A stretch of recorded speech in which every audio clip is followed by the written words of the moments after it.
इस वक्त हम वादी अलीपा के इलाके नोकोट में मौजूद हैं और ये बिल्कुल बॉर्डर एरिया है, लाइन ऑफ कंट्रोल यहाँ पर है, दुश्मन भी हमारे करीब है।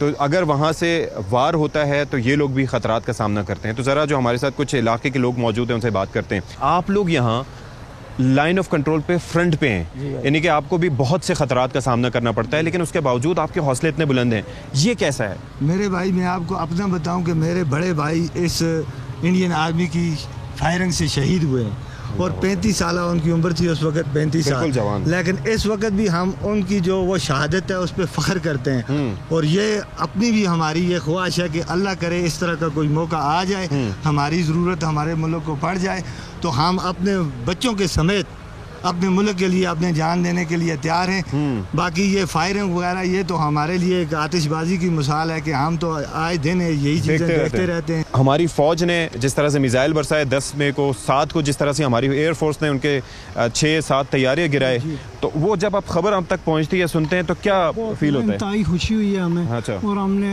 आर्मी वालों को आकर मिलकर हमने उनको हाथ डाले, कर्नल साहब।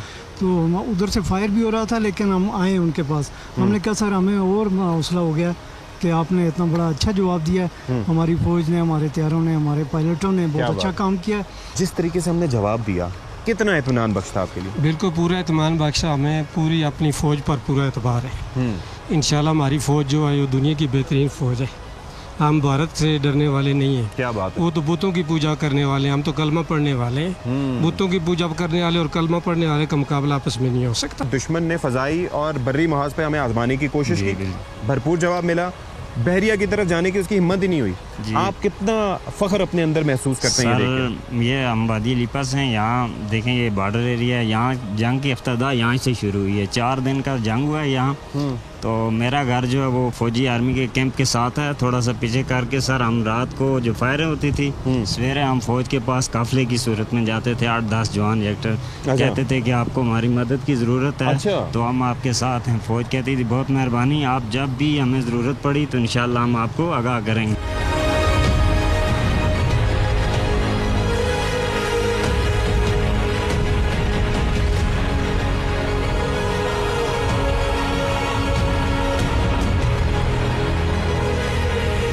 नाज़रीन कराम, हमारा आज का प्रोग्राम आपने मुलाहिज़ा किया। आपने देखा कि हम वादी अलीपा पहुँचे जो कि लाइन ऑफ कंट्रोल पे है। यहाँ पर दुश्मन की मुख्तलिफ चेक पोस्टें हैं, हर तरफ से दुश्मन है, डोमिनेंट पोजीशन पे है, लेकिन उसके बावजूद आपने अफ़वाज पाकिस्तान का, हमारे जवानों का, हमारे ऑफिसर्स का जज्बा और जज्बा वुल वतनी के साथ साथ आपने वो जज्बा देखा जो कि कुर्बानी का, जो ईसार का जज्बा था, कि कैसे ये ऑफिसर्स, कैसे ये जवान एक दूसरे के साथ एक फैमिली की तरह मौजूद हैं। अपने अहले खाना को बहुत दूर, कोई सवाबी से ताल्लुक़ रखता है, कोई लाहौर से ताल्लुक़ रखता है, कोई पाकिस्तान के मुख्तलिफ इलाक़ों से, लेकिन मकसद क्या है?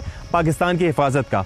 इसी तरीके से हम जब वादी में पहुँचे, यहाँ के लोगों से हमने बात की, हमने ये पूछा, हमने ये जाना कि कैसे आप यहाँ पर मौजूद हैं। हर तरफ दुश्मन है, ख़तरात हैं कि कोई गोला ना आके लग जाए, कोई फायरिंग ना हो जाए, लेकिन लोगों का जज्बा क्या था कि वतन से मोहब्बत का जज्बा सबसे बढ़ के है। इस वतन के लिए हमारे अहले खाना कुर्बान, इस वतन के लिए हमारे बच्चे कुर्बान, और अगर हमें ज़रूरत पड़ी तो हम अगले मोर्चों पर जाकर फ़ौज के शाना बशाना लड़ेंगे। तो दुश्मन ऐसे जज्बे को कैसे शिकस्त दे सकता है? और आप यकीन कीजिए कि 1965 हो, 6 सितंबर हो या 2025 का 6 सितंबर हो, मुझे खुशी इस बात की है कि हमारा जज्बा जवान है। हमने उस वक्त भी दुश्मन को रिस्पॉन्ड किया था और आज के हाई टेक वॉरफेयर में भी हमने दुश्मन को रिस्पॉन्ड किया है कि हमारी तैयारियां पूरी हैं। और जब भी दुश्मन ने मैली आंख से हमें देखने की कोशिश की तो उसको जवाब भरपूर मिलेगा। प्रोग्राम से फ़िलहाल इतना ही। अशफाक इसाक सत्ती को इजाज़त दीजिए। अल्लाह हाफ़िज़।